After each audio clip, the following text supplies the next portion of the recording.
di kebingungan itu terus terang ya andalan kami memang doa. Doa itu tidak mengubah segala sesuatu. Lalu yang mengubah segala sesuatu itu Tuhan melalui doa kita. Dalam doa itu yang kami rasakan, kami itu merasa bahagia. Saya juga bersyukur ada di keluarga yang mengajarkan tentang doa.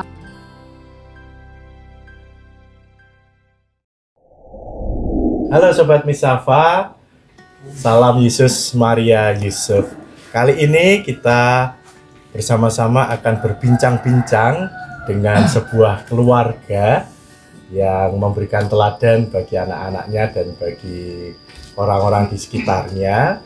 Bersama dengan satu keluarga ini kita nanti akan bersama-sama mendengarkan sharing kehidupan di mana doa itu menjadi sumber kekuatan bagi keluarga dan kita semua. Semoga berkat bincang-bincang ini semakin dikuatkan, semakin diteguhkan dan menjadi keluarga-keluarga yang penuh sukacita, penuh harapan dan memancarkan kasih yang berasal dari Allah sendiri.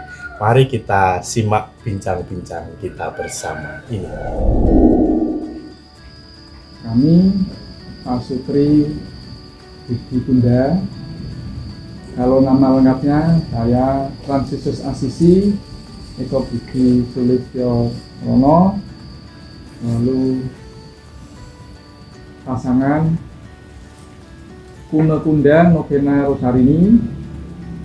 Kami dari Stasi Santo Pius 10 Karanganyar Tuntang, Paroki Santo Paulus Miki Salatiga. Kami mempunyai 2 anak. Anak pertama, Diakon Stefanus Krishna Bayu Sulistyo, MSF. Anak pertama. Anak kedua, Elizabeth Galo Ajeng Sulistyo Rini. Baik Pak Budi Eko, mungkin bisa di-sharingkan, kita bincang-bincang santai saja. Salah satu keutamaan dalam hidup berkeluarga itu adalah doa. Salah satu. Mungkin panjenengan bisa men-sharingkan, berbagi dengan kami, Sobat Misafa, tentang pengalaman doa dalam keluarga.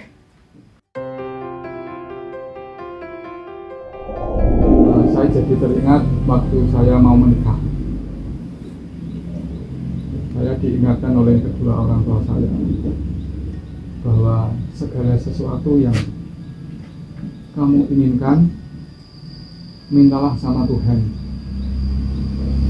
Mulai dari mau mencari jodoh, saya masih ingat betul bahwa doa adalah kekuatan yang luar biasa. Nah, terkait dengan keluarga kami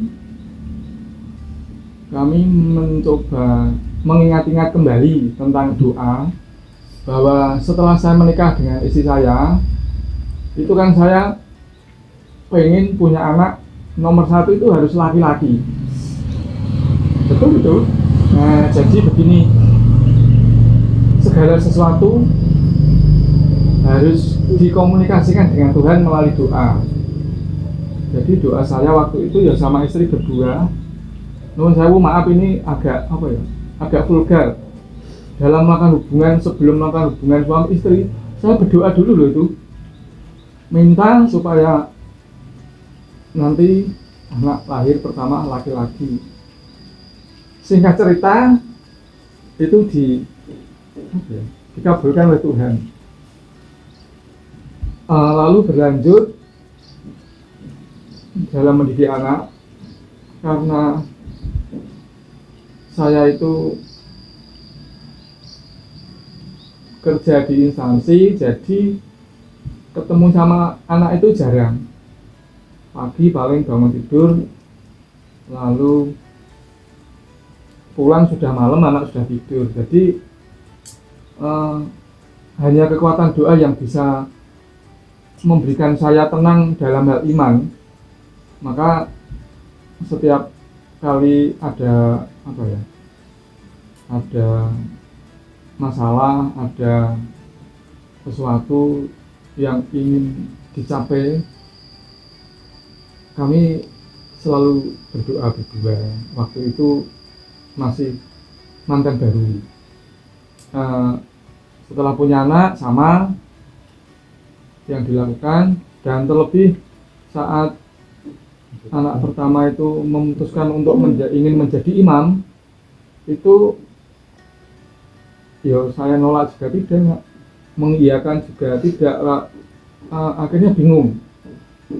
Di kebingungan itu terus terang ya andalan kami memang doa, dan akhirnya sampai pada hari H dia memutuskan masuk biara. Jadi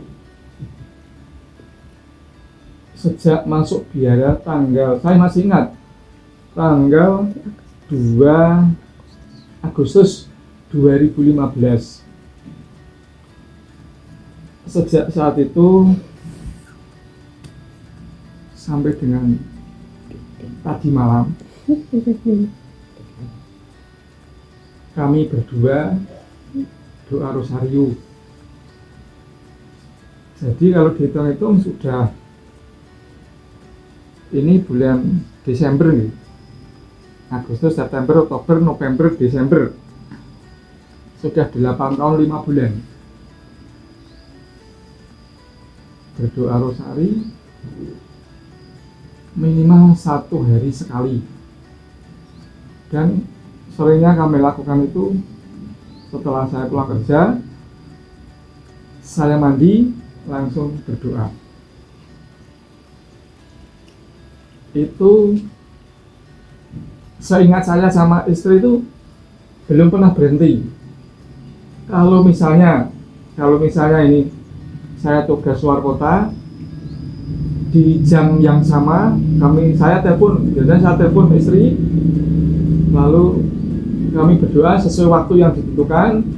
Setelah selesai cross check, istri saya selesai, juga selesai. Itu yang kami lakukan terkait dengan kekuatan doa. Menurut saya ini ada kata-kata yang menurut saya bijak, dan ini saya pegang sampai hari ini. Doa itu tidak mengubah segala sesuatu. Lalu yang mengubah segala sesuatu itu Tuhan melalui doa kita. Nah, itu yang saya imani sampai sekarang. Kalau hasil dan tidak itu kan yang merasakan kita sendiri, dan saya merasa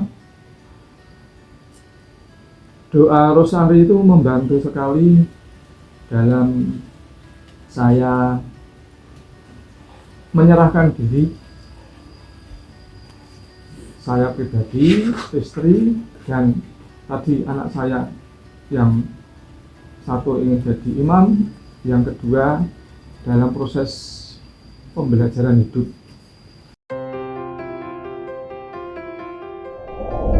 Sejak kita menikah sampai sekarang, ya kalau menurut saya itu doa adalah suatu kekuatan. Dulu itu saya nggak pernah berdoa untuk untuk anak saya biar masuk ke ke biara, tapi itu mungkin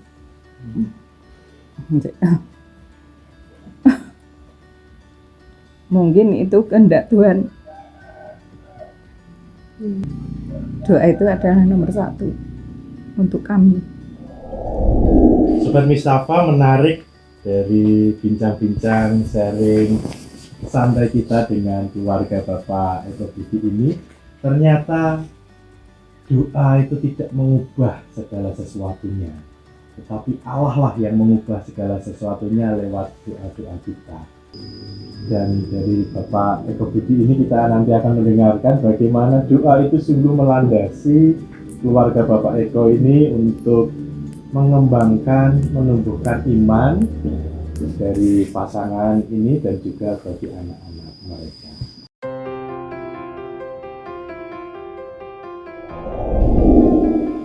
ini setelah punya anak, setelah bisa dibawa ke gereja, saya bawa ke gereja. Karena dari gerejalah kita bisa menimba ilmu dari doa-doa yang akan kita sampaikan, termasuk dalam hal memberitahu kepada anak. Waktu kecil, ya masih bayi itu kan, ya tetap dibawa ke gereja walaupun belum mudeng. Nah, setelah mudeng itu bisa tanya sama diakon nanti, atau bisa sharing sendiri. Ke gereja harus duduk bersama orang tua. Terus kedua, ke gereja itu kan fokusnya doa. Jadi ya enggak boleh bawa makanan. Itu saya terapkan mulai dari kecil, mulai diakon mudeng itu. Nanti bisa proses. Lalu baru anak pertama. Demikian juga dengan anak kedua. Sama perlakuannya tidak berubah sama. Berlanjut setelah mudeng masuk, saya itu ingat masih kelas 5 SD kalau nggak salah. Karena sejak awal si Krisna ini kan dulunya saya kadang-kadang jadi pemain bola. Saya doanya sama Tuhan itu minta dia jadi pemain bola, tapi Tuhan berkehendak lain, ya sudah, saya nyerah kalah sama Tuhan, bukan nyerah sama Krisna. Terus gini, di main waktu itu masih di sepak bola, main di bola itu wah agak keras banget, luar biasa kerasnya. Nah, untuk menimbulkan rasa apa ya, biar imannya tumbuh, saya suruh baca Alkitab mulai kelas 5 SD itu dia lakukan, katanya selesainya sampai kelas 2 SMA. Baca Alkitab itu harus saya sama doa. Terus itu saya juga berlakukan dengan Ajeng. Dia tak suruh baca itu mau, tapi Alkitabnya persis punya makna. Ya saya berikan. Tapi setelah itu nggak dilanjut. Nah, dua anak ini memang berbeda, nggak sama. Nah itu, tapi kita sebagai orang tua tidak jemu-jemu untuk ya terus menyampaikan. Anak itu kan tumbuh dan berkembang. Itu kalau dari pengalaman saya sampai hari ini pun saya meyakini itu tadi, setiap permasalahan, setiap permintaan, baik itu di rumah, di masyarakat, di pekerjaan, kalau ada sesuatu, terakhir itu komunikasikan dengan Tuhan. Nanti Tuhan yang akan menjawab.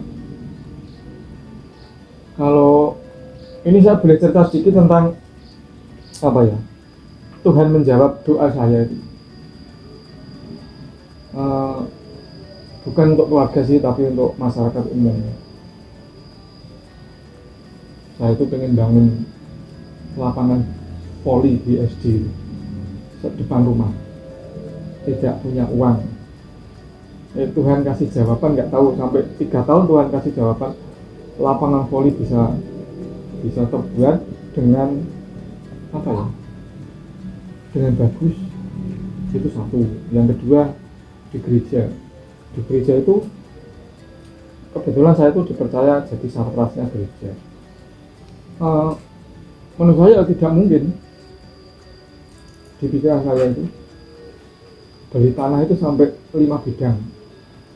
Sekarang bangun yang terlaksana 1 bidang, 1 bangunan rumah sudah jadi, dan tambah ini 1 lagi. Itu uangnya tidak sedikit, banyak banget. Dengan berdoa, ternyata Tuhan kasih dengan cara itu. Nah, itu sekelumit terkait tentang doa. Di dalam doa itu yang kami rasakan, kami itu merasa bahagia. Segala sesuatunya kan kita lakukan itu ya dengan doa itu kami merasa bahagialah. Dimana doa itu menjadi landasan bagi hidup berkeluarga kami. Saya diajarkan doa itu yang pertama tadi belum disebutnya, ada ya yang saya tangkap itu ketika bapak dan ibu itu ngajak ke dulu tuh pernah ingat tuh sebulan sekali itu pasti kekerap. Sebulan sekali itu pasti kekerap, entah malam, entah siang, atau entah hari apapun juga tidak ada pastinya, tetapi paling tidak sebulan sekali itu pasti ngajak kerap. Lalu di samping itu ketika ke gereja juga ya tadi seperti yang sudah dikatakan juga, di mana saya juga nggak boleh main-main, nggak boleh makan di gereja, itu ya juga diperlakukan Bapak Ibu seperti itu. Seingat saya itu baru sedikit mulai pisah, maksudnya pisah dalam arti itu tidak duduk bersama Bapak Ibu itu ketika aktif menjadi misdina. Itu kan harus ngurusi berbagai macam hal, lalu kadang juga harus mantau juga, dan itu malah jarang. Tetapi dari pendidikan awal mulai kecil sampai seenggaknya mungkin SMP lah, SMP itu pasti selalu duduk bersama mereka, dan ketika ingin misah itu ya nggak boleh gitu loh ya. Dalam hati anak kecil itu kadang ingin misah gitu loh, jadi maksudnya pengen duduk sama temen-temennya, pengen duduk di belakang dan sebagainya, tapi tetap nggak boleh. Tetapi baru misah itu ketika sudah SMA ya. Waktu saya berpikir hanya waktu itu ya mungkin karena saya sudah dewasa, jadi sudah tahu sendiri bagaimana konsekuensinya itu, maka ya mungkin Bapak Ibu memperbolehkannya seperti itu. Lalu di samping itu dari tadi apa yang didoakan, misalnya doa rosario sebulan setiap selama 8 tahun 5 bulan itu mendoakan saya, yaitu saya pandang sebagai sebagai sarana relasi gitu, maksudnya kan kita nggak pernah ketemu gitu loh, jadi mungkin bertemunya melalui doa gitu. Jadi dengan mendoakan itu ya ada pertemuan setiap hari, meskipun itu tidak secara kontak fisik tetapi secara kontak batin, dan itu yang saya pegang sampai sekarang. Maksudnya dengan relasi itu ya itu juga menguatkan saya gitu, karena orang itu kan kalau bertemu, kalau misalnya itu kan pasti mendapat sebuah kekuatan. Sebenarnya sama sih kayak Mas Ina tadi, apa yang diajarin Bapak sama Ibu tentang doa. Tapi saya juga bersyukur ada di keluarga yang mengajarkan tentang doa, bagaimana untuk berdoa sama Tuhan. Ini sebuah klarifikasi. Tapi tadi sebenarnya kalau diajak doa sama Bapak Ibu mungkin menolak, karena saya lebih nyaman untuk berdoa sendiri sama Tuhan di kamar. Mungkin Bapak Ibu nggak tahu, tapi ya nggak hampir setiap malam sih. Tapi dengan hal itu semua saya juga merasa bersyukur. Saya juga menerima semua berkat-berkat Tuhan melalui doa yang saya lakukan di kamar tadi. Sobat Misafa, sungguh luar biasa bincang-bincang kita dengan keluarga Bapak Eko Budi ini. Ternyata doa menjadi kekuatan landasan yang kokoh bagi perkembangan iman, termasuk menjaga relasi dalam keluarga dan mendidik anak-anak di rumah. Untuk Bapak Eko sekeluarga, terima kasih atas bincang-bincang waktunya, atas sharing yang mendalam. Sama-sama Diakon. Banyak mutiara kehidupan yang boleh kita terima. Dan pesan untuk keluarga-keluarga Kristiani dimanapun Anda berada, tetaplah tekun untuk menjalin relasi dengan Allah, tetaplah setia untuk mengaturkan segala sesuatunya kepada Tuhan, karena ini menjadi landasan kita berelasi dengan Allah, dan semuanya akan membawa kita kepada kebahagiaan. Terima kasih. Salam sehat untuk kita semua. Tuhan memberkati.